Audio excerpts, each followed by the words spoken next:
Hi, this is Lisa Kneller here with Lisa Kneller Coaching, and in this video I'm going to talk about the 9 categories of your life that would be a good idea to look at if you're wanting to assess where you are and kind of see where you want to go from here.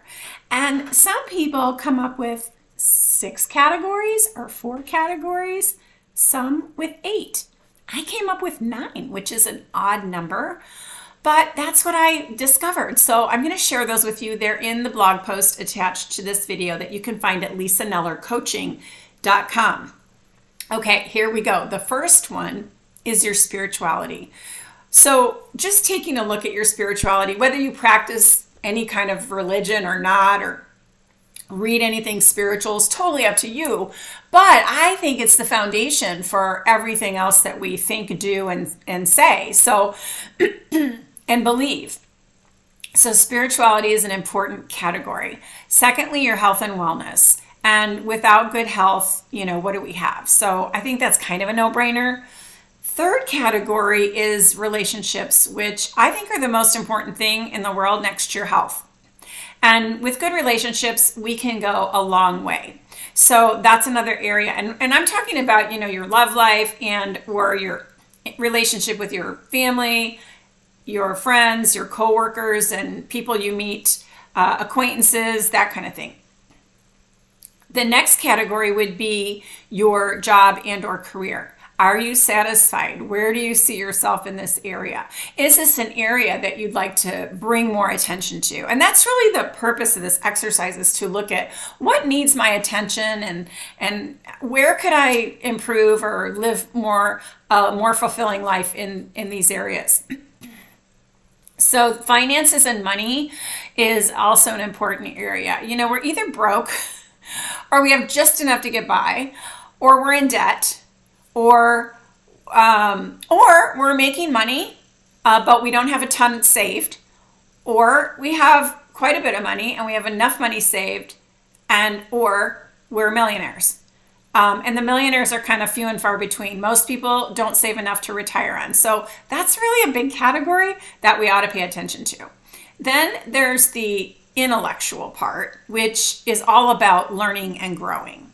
And this is an area that, for me, it's important. It's not important to everybody, but I like to think that learning and growing enriches life and makes you more interesting and more interested in life. And so I think it's important to look at where are we learning and growing or not. And then there's social life. So research is showing that we definitely need to have a social life as we age, in particular, because people get lonely, and we are not meant to be alone. We are meant to be with other people. And if we don't have that connection with other people, it can get very depressing. So this is an area that if you look at your social life and you think, oh, I just don't have enough friends right now, or whatever, this is something that can be fixed. So don't worry, there's 7 billion people on the planet, and many of them are looking for new friends. So the next would be your leisure life. And this is where you assess, am I taking time to rejuvenate? Am I taking time to go have fun? And this could include travel. It could include a daily nap, and it could include your, watching television, or going camping or something like that. So how are we utilizing that part of our lives? And then the last one, and not least, is creativity. And I really think it's important to understand that we're all creative beings. We co-create, with God, the universe, with each other, with ourselves. And many of us don't feel like we're very creative at all.